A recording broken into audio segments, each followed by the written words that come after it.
Poytaxtimizda kibersportning PUBG Mobile yo'nalishi bo'yicha O'zbekiston milliy chempionati 2026 musobaqasi o'tkazildi. So'nggi yillarda kompyuter o'yinlari jahon miqyosida ommalashib bormoqda. Kibersportning 50 ga yaqin turlari bo'lib, Dota 2, Counter-Strike, FIFA, PUBG kabilari keng tarqalgan. PUBG Mobile o'yini mustaqil davlatlar hamdo'stligi mintaqasiga kirib kelganiga bu yil 8 yil to'lishi, shuningdek, Navro'z bayrami munosabati bilan PUBG Mobile milliy chempionati 2026 turniri tashkil etildi. Mazkur musobaqada 200 dan ortiq jamoa ishtirok etish istagini bildirgan bo'lib, saralash bosqichlari yakuniga ko'ra 16 ta eng kuchli jamoa final bosqichiga yo'l oldi.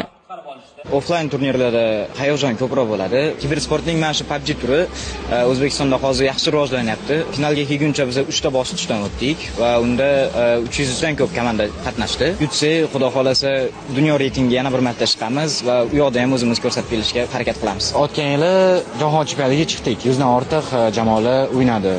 Biz 23-o'rin oldik. Biz uchun bu tajriba bo'ldi. Musobaqa ham zo'r o'tdi. Jamoalar hammasi tayyor. Musobaqaning umumiy mukofot jamg'armasi 20 ming AQSh dollarini tashkil qildi. Final bosqichi jami 12 turdan iborat bo'lib, dastlabki kundan ochiq saralash o'yinlari o'rin oldi. Ishtirokchilar bor kuch va mahoratlarini ishga solib, murosasiz bahs olib bordi. Jarayonlar hayajonli va yuqori ruhda o'tib, 5 soatdan ortiq davom etdi.